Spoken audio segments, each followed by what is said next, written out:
Assalamualaikum warahmatullahi wabarakatuh.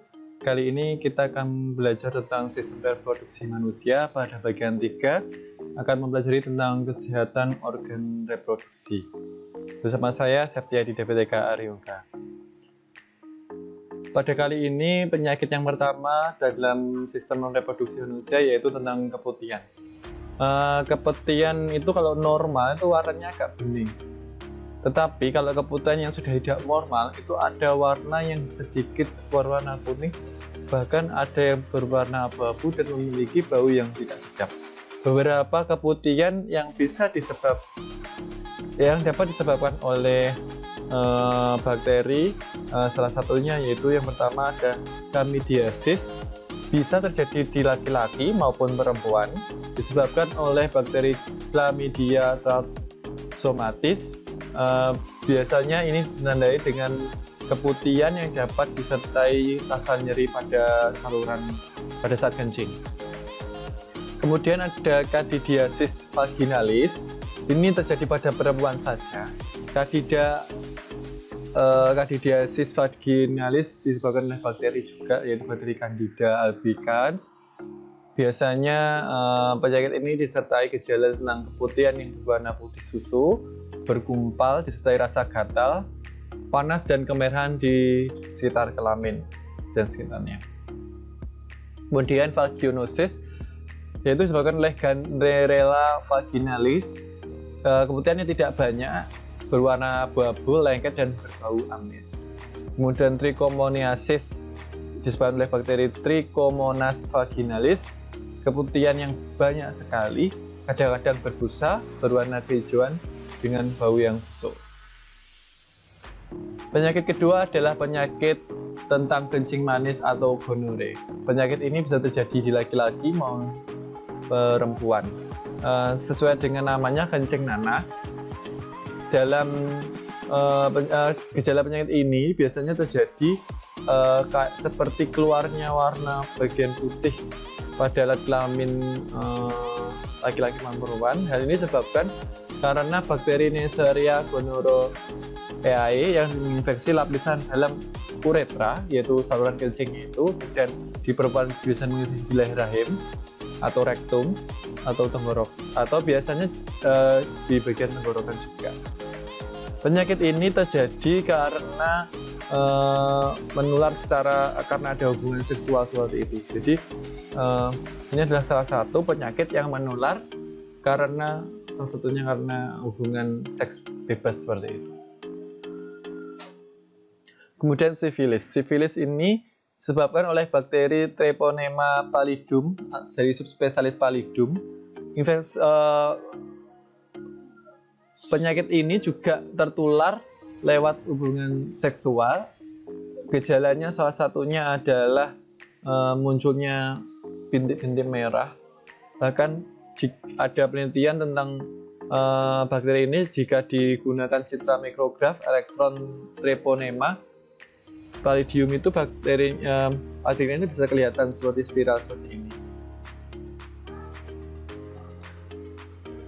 Penyakit ini juga bisa tertular dari ibu ke janinnya selama kehamilan atau saat kelahiran, sehingga penyakit ini itu cukup berbahaya. Penyakit yang selanjutnya yaitu HIV dan AIDS. HIV dan AIDS ini berbeda istilah, namun penyebabnya sama, yaitu sama-sama virus. Yang HIV itu singkatan dari Human Immunodeficiency Virus, adalah virus yang merusak sistem kekebalan tubuh. Jadi jika orang itu sudah terinfeksi virus ini, maka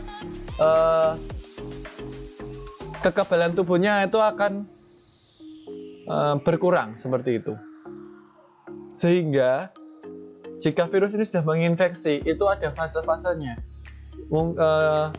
Jika seperti gambar di sini, fase 1-2 tahun itu dia akan sehat-sehat saja, tidak terlihat gejala sakit gitu. Sehingga untuk orang yang terinfeksi HIV itu akan susah sekali dideteksi pada awal terinfeksi seperti itu. Kemudian AIDS itu apa? AIDS itu Acquired Immune Deficiency Syndrome. Artinya ini HIV yang sudah stadium akhir. Artinya apa? Orang ini tidak mungkin bisa diselamatkan. Karena apa? Kekebalan tubuhnya sudah, sistem kekebalan tubuhnya sudah rusak. Mungkin tidak lama dia akan meninggal karena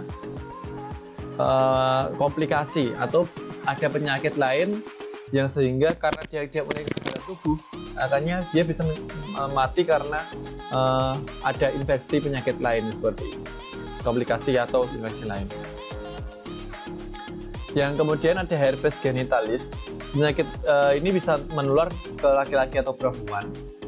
Biasanya di ciri-cirinya adalah ada luka melepuh di area kelamin.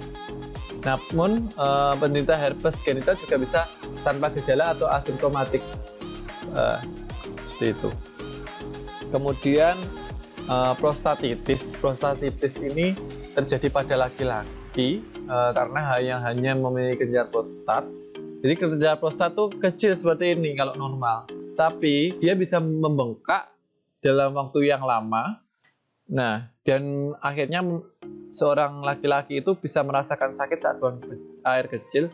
Nah, itu berarti di sini ada pembengkakan di prostatnya. Nah, sehingga penyakitnya disebut prostatitis.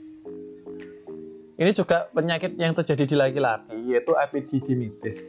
Sesuai namanya epididymistis, berarti ini terjadi di epididymis, yaitu saluran di tempat pematangan sel-sel spermanya.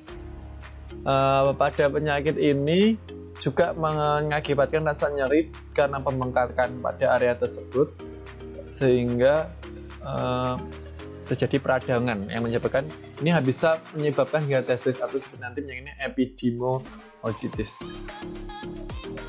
Lalu, bagaimana cara mencegah penyakit reproduksi seperti hal tersebut? Yang pertama, kita harus sering membersihkan alat kelamin kita dengan air bersih. Kedua, menjaga alat kelamin kita itu agar selalu kering, tidak basah, karena beberapa penyakit tadi disebabkan oleh bakteri, karena bakteri itu suka tempat yang lembab dan basah. Kemudian menggunakan celana dalam yang menyerap keringat dan menggantinya 2-3 kali sehari. Waktu terbaik adalah saat kita selesai, setiap kali kita mandi, di saat itulah kita berganti pakaian dalam.